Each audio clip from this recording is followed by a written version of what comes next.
Il est 20h. Voici le nouveau président de la République et c'est Emmanuel Macron avec 65,1% des suffrages qui arrive en tête et qui devient donc le nouveau président de la République. Marine Le Pen obtient ce soir. Ah non mais dis pas que c'est fini. Bah mec t'as tout loupé hein. Putain, et c'est qui? Bah c'est Emmanuel Macron avec à peu près 60% des voix. Oh la bon allez. Et en fait on a quoi comme choix de vote pour les élections? Attends écoute j'ai vu un truc je vais te montrer. La France est une république. Nous pouvons alors choisir nos dirigeants par le vote. C'est le suffrage universel. Pour disposer du droit de vote, il faut être de nationalité française, être majeur et être inscrit sur les listes électorales. Lors d'une élection, l'électeur a 4 possibilités. Voter pour un candidat, voter nul, voter blanc ou s'abstenir. Le vote blanc, c'est un bulletin où rien n'est écrit dessus ou une enveloppe sans bulletin. Il faut le différencier du vote nul, qui lui correspond à un bulletin sans enveloppe, un bulletin non réglementaire, un bulletin annoté, un bulletin déchiré ou plusieurs bulletins glissés dans une même enveloppe. On peut aussi choisir de ne pas aller voter, c'est l'abstention. Ça va du coup t'as compris? Ouais, mais pour le dépouillement ça se passe comment? En fait une fois les bureaux de vote fermés on va compter toutes les enveloppes qui ont été déposées et on va soustraire ça aux personnes qui étaient inscrites sur les listes électorales et comme ça nous donne le taux d'abstention.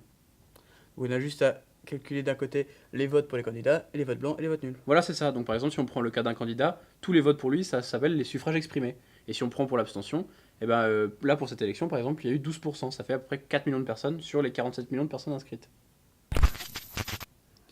Pourquoi les gens vont pas voter alors que ça les concerne? Bah en fait, il y a plusieurs raisons quand on s'abstient. C'est soit ça montre un désintérêt total pour la politique, soit parce qu'aucun des candidats ne te convient, soit parce que tu as une impossibilité totale de te rendre dans ton bureau de vote. Pourquoi voter nul alors?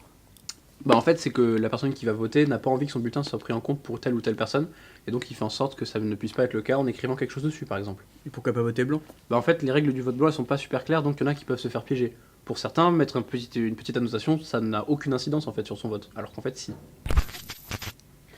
Du coup on peut utiliser le vote nul pour annuler des votes pour des candidats concurrents. Ouais voilà tout à fait. Par exemple là pour cette élection, il y avait un mouvement qui s'appelait un petit cœur sur le bulletin de Marine pour faire battre le cœur de la France. Et justement le but c'était d'inciter les votants FN à écrire un petit cœur sur le bulletin de Marine pour que le FN comptabilise moins de voix puisque ce vote aura été compté comme nul. Et mais en fait il y a plein de possibilités de vote. Ouais et puis chacun vote en fonction de ses convictions. Après quand on regarde les chiffres de ce soir, il y aurait quand même entre le vote nul, l'abstention et les votes blancs, un Français sur 3 qui aurait pas fait son choix.